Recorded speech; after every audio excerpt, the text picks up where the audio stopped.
Hey, what's up everyone, Ragey Golden Eagle here, having way too much fun as always. And since the internet's down anyway, what a perfect time to do a video that doesn't require reading an article. So I'm gonna get into one that's been often requested and that I've been debating on if I even want to do. So either way, let's get into it. Apparently hot on the heels of Comicsgate, and with Gamergate coming back from the dead and being blamed for literally everything the SJWs don't like yet again, which you gotta admit is pretty damn impressive for a movement that's been dead for years, right? We now apparently have an Animegate brewing up as well. Every little thing that happens. Everything from Anime News Network's new forum rules to Crunchyroll's LGBT Anime Expo panel, and everything in between. I keep having multiple people bring it to my attention and ask me to talk about Animegate. So fine. I didn't want to for reasons that should be very clear by the time you're done watching this video, but you guys asked for it. You said my name so many times, so like Beetlejuice or Bloody Mary, here I am. First things first though, let's get into the two specific topics I just mentioned a little bit, to kind of set the stage for why I'm so apathetic in the first place, before I get into exactly why Animegate doesn't concern me and probably shouldn't concern you, despite the fact that I'm obviously a huge fucking weeb.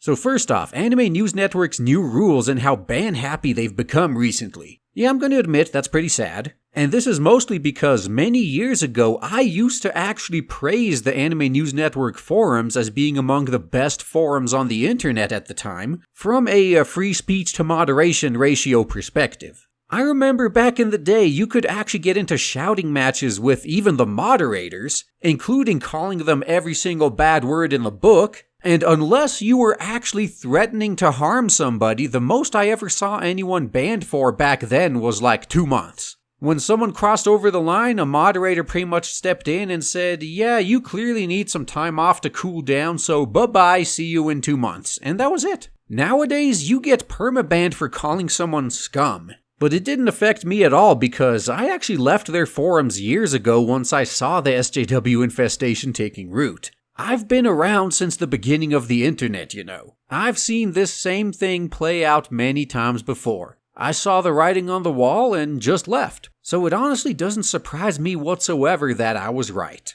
And second, as for Crunchyroll's LGBT panel at Anime Expo, I was originally asking myself why I should care about yet another virtue signaling panel that won't even get anyone attending it anyway. It's not like this is the first of its kind. Oh, and about my comment about nobody attending it, I didn't see Crunchyroll posting any shots of the crowd, which you know they would have done if they packed the room, but I could be wrong. If anyone has photos of the actual crowd of that panel, I'd love to see them. If they filled the room and you got photo or even better, video evidence of it, then I'll be happy to admit I'm wrong.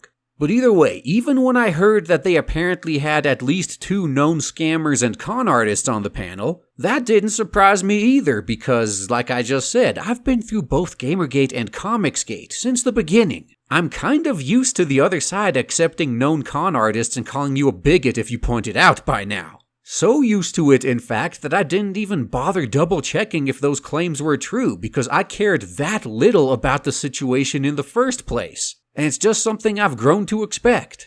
Now, what did ultimately get me to care just a little bit was the realization that they wasted a room and a time slot that could have gone to a panel that would have been fun and people would have actually wanted to attend. For those of you who don't know, if you want to run a panel at pretty much any convention, you have to put in an application and the organizers then look through them all, and then they pick out which panels actually get put on the schedule. Seeing virtue signaling shit that nobody cares about enough to attend make the schedule is pretty sad. And it does kind of make me wonder what could have been in that slot instead. But since I very rarely go to conventions anymore anyway, because I have to admit, after about a decade of doing it, it honestly does all start to feel like been there done that. Last time I went to Anime Expo, I attended 2 whole panels. That was quite the wake-up call. So when I heard all this was going on, I for the most part just gave it the same thought I give other similar situations. If the convention scene wants to kill itself, who am I to stop it? I'm just gonna grab the popcorn and enjoy the show. Fighting against the free market is just like fighting against gravity. It's disastrous for the person who tries to do it, but highly entertaining for everyone watching.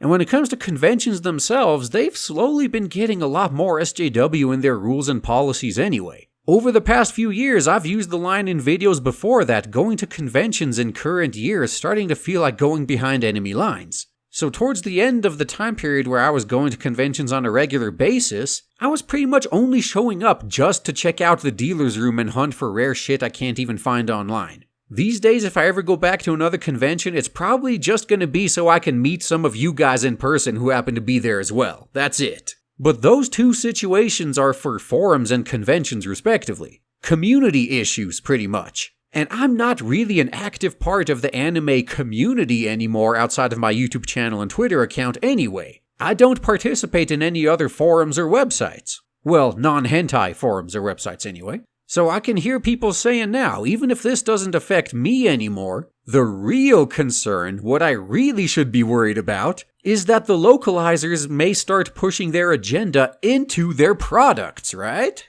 After all, we are already talking about Crunchyroll here. The same Crunchyroll that censored their first, and possibly only at this rate, game, right after promising it was going to be uncensored days earlier. And now, as I'm sure you all know if you've been watching up to this point, ran a joke of a panel at the biggest US anime convention. How much longer can they possibly keep their politics out of their work if they're already this far? My honest answer to that question? I really don't care. And this is the moment you've all been waiting for. You see, I have to admit, I am not worried, nor do I care about AnimeGate. And this is simply because, unlike ComicsGate and GamerGate, which had people and companies actually producing the content we love turning on the fans and destroying their own products, just to spite us, funny enough, us anime fans don't need to worry about that happening because we don't need the Western localizers or the Western anime media at all. If Crunchyroll and Funimation, for example, since they seem to be the two closest ones to crossing the line, if they decide they want to be the next 4Kids and start inserting their agenda into their product, I'm sure Sentai and Amazon and Netflix will appreciate all the extra business that will head their way as a result. If they forget that they beat the likes of 4Kids by specifically advertising their product as authentic and uncensored and unmodified, nobody will shed any tears for them when their competition does the same to them in current year. And even if the entire English localization market turned on us, again, which I doubt since Sentai seems pretty based, they will very quickly be reminded of one simple fact. We don't need them. Outside of the few of us who must have dubs, I really feel for you guys who have bad eyesight, by the way, but outside of those guys, we pretty much support the Western localizers out of charity. If they decide to turn on us and bite the hand that feeds them, I for one have no problem going back to fansubbers and scanlators, and then spending my money that would have gone towards the Western localizers and instead importing the original Japanese product directly. Oh, and buying merchandise too, but I already do that anyway, so in my case that'll be no different. If I switch to doing that, I'm not only supporting only the parts of the industry I really care about, aka the original creators, but they get a much bigger share of my money as well than if I spend it on localizers. People seem to forget that quite a few of the companies and the people working in them that we have in the Western localization industry right now started out as fansubbers and or scanlators themselves. Us anime fans managed just fine without a proper localization industry in the past, and we can easily do so again. Especially since we have the internet now, something that didn't exist when the fansubbers first got started. These days, thanks to the internet, the moment a Japanese episode airs on TV, it's already been uploaded in raw form, and someone on this side that speaks Japanese can just pick it up and sub it. We don't have to go through the process of mailing tapes back and forth or any of that shit. And not to mention, editing things digitally in current year is way easier than editing videotapes was.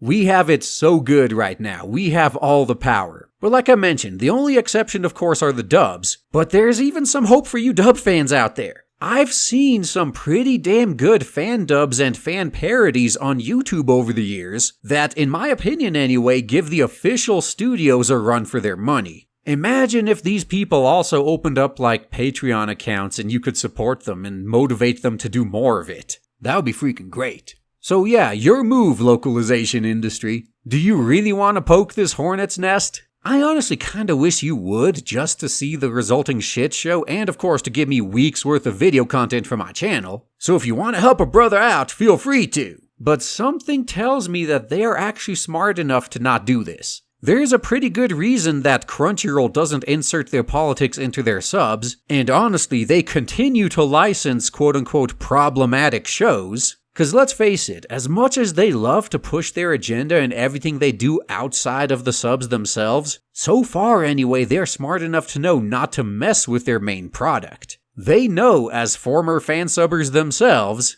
that the second they do, all of a sudden the fansub scene will be back from the dead to retake their throne. And on a final note, I also constantly get asked, well, what if these localizers get more powerful and start actually influencing Japan? Well, I've said this before and I'll say it again. I wish some Japanese company would be dumb enough to put out an SJW manga or anime. The financial damage that would do to them would be so great that if they survive, they would not be dumb enough to try that again. Or hell, anyone watching this happen would not be dumb enough to try that again. SJW shit doesn't sell in the US. Hell, why do you guys think they constantly want to ban and regulate their competition out of existence? They know they can't compete in a free market. So if it can't even sell in the US, it definitely won't make the cut in Japan. And a high-profile failure in Japan would make Japan even more immune to Western meddling, which is a nice silver lining, honestly, because that would make them even more careful about taking quote-unquote advice from Western companies ever again.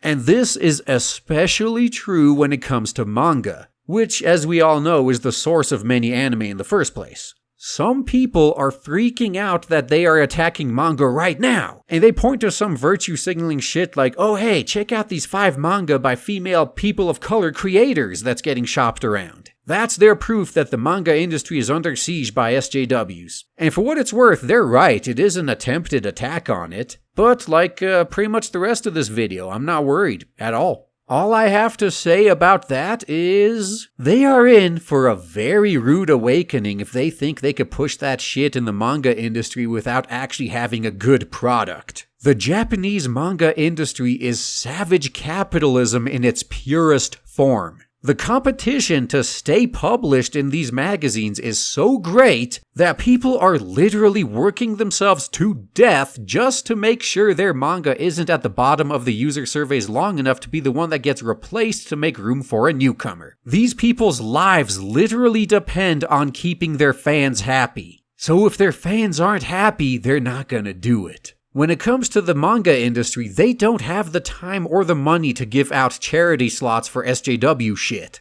Unless, of course, some uber-rich SJWs want to step in and subsidize these shit products. But other than that, there's no way they can survive in the market unless they are actually good. So once again, I wish they would try. Just to give me something to laugh at and make videos on later. I'd much appreciate it. And hell, since we're on this topic anyway, how about we talk about the absolute worst case scenario? Let's say the sky falls down and SJWs infect the entire Japanese industry and destroy it just like they did with the Western comic industry. What's gonna happen then? Easy. Someone else will emerge to pick up the slack, just like how manga is actually picking up the slack for a lot of Western comics fans. Well, former Western comics fans at this point. They didn't get what they wanted from Western comics, so they went to manga instead. The lesson here is simple. You can destroy the supply, but you will never destroy the demand. And it's only a matter of time before some smart individual who loves money notices all this unfulfilled demand out there.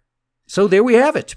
I hope all of you now understand why I'm not concerned at all about AnimeGate and why I haven't been talking about it either on YouTube or Twitter. Let me reiterate. I support the Western localizers not out of necessity, but out of charity. As long as they do good work, I want to reward them for it. But the second they turn on me, I have no problem discarding them entirely. That's all I gotta say, guys. Thanks for listening.